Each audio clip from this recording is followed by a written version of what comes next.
Question 3. Question 3. What have you learned from your audience feedback? So, just today, we showed the film off to like the class, and teachers were there, and they gave us some like feedback, what was good, what was bad, what we need to go back and change, because obviously it's just the first draft, so there's still plenty of time to get better shots and all that stuff. And the first issue that came up was the skate footage that we have at the start of the film. So my character's obsessed with skating, so he's watching constant films, but I think on one of the scenes it just drags along a bit too long. A bit too long, yeah.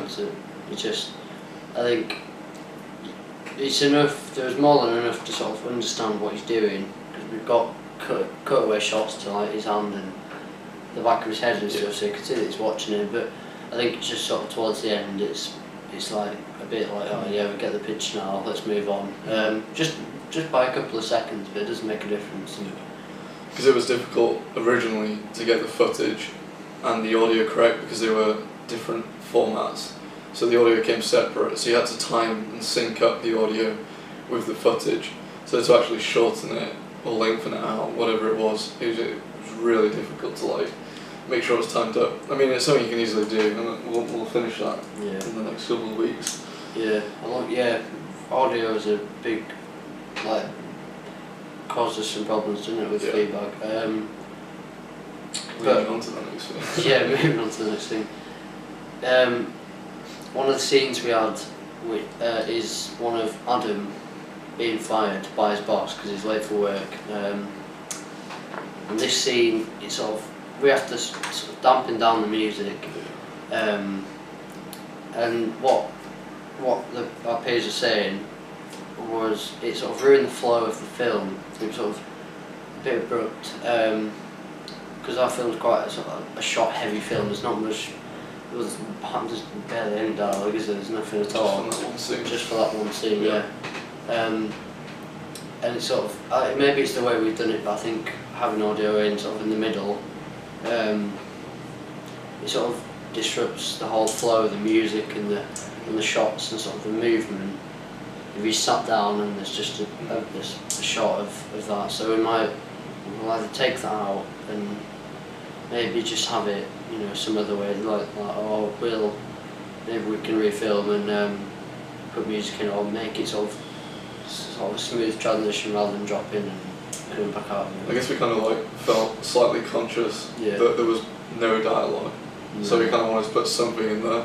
It's kind of, we were scared there was no narrative, so we put something in there, but just to kind of like reinforce the point. But then after, you know, the teachers mentioned that it really didn't work with the scene, and then they said that maybe it'd be best to kind of, you know, get me in like the work clothes or something and just have something that connotes me like leaving or you know, just giving up on the job. So it's easily replaced, it's easy to find something, maybe it's like an apron or something that I can like chuck away, or something that resembles my work schedule, I don't know. Yeah. But that's also replaceable. Yeah. Puts you there, like a visual cue sort of to do that. Another problem we had, which wasn't actually mentioned by them, but it's a sort of a personal thing we've got, we know it's there, is the background noise, the sort of inconsistency of that. There's been days where we haven't had access to a microphone or something like that. There's been background noise that you can't really control. For instance, there's that phone scene, isn't there? Yeah. Early on, there's just sort of a white noise, or there's something going on in the background. It's hard when you go from one scene that's got no background noise and one scene that's got loads, and you go back down. It bumps you around a bit, and it can distract from the music, especially as the creators themselves. It's, you know, difficult to watch and sort of cringing, because you can hear it going up and down. The distortion of it is awful. That's the thing. We need to get that sorted, so it's smooth and flat, and it's not actually taken away from the film, because it's very noticeable. Yeah, because we were using the Rode mic, which is great because it has a high pass and low pass filter on it, so you can kind of take out background sound really easy. But knowing when you're going to film footage, and you know, you have to constantly be on like your game about planning out when you're going to go out and weather, all this kind of stuff. So sometimes I think for one of the shots that we didn't like, we were just doing it from the microphone of the camera. Yeah. And if you ever use a microphone just on the camera itself without having anything like extended onto it like a Rode, the quality just it goes downhill really quick. Yeah, it does. Yeah, it's really noticeable. You just can't get rid of it. I mean, there's stuff in Premiere Pro that we actually used to kind of lower the distortion, but even that, it's still kind of, you can hear the blurred effect. It's blurred, but it's still there. I think it's not going to get rid of it. So aside from the camera, I think the Rode, is it a shotgun microphone? Shotgun microphone is probably the most key element to the whole setup, isn't it? Without this, like I know we said that music was the key, was the main premise of like all our audio and stuff, but the raw noises of skateboarding are important as well, and we need, and the dialogue we have, so we do need sort of a good piece of equipment, don't we, for that, to keep it consistent. Going on to like the next thing, some of the shots, this is kind of again like a personal thing. I guess it kind of stems from the fact that we've watched it under like 300 times. Yeah.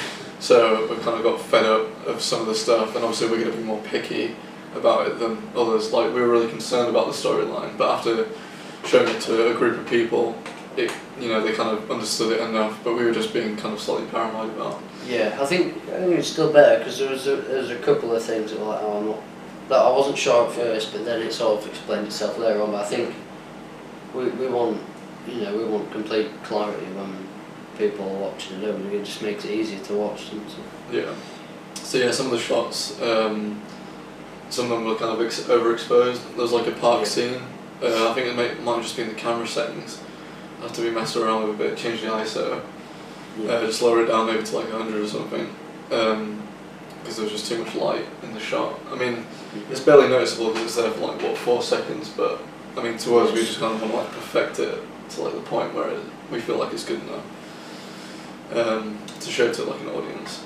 Yeah, as well as impressing others, I think you have to be pleased with yourself. Yeah. Otherwise, there's no point in making it, is there? Yeah.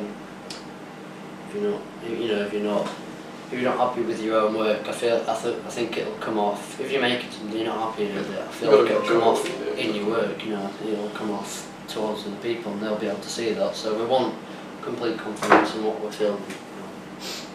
Yeah.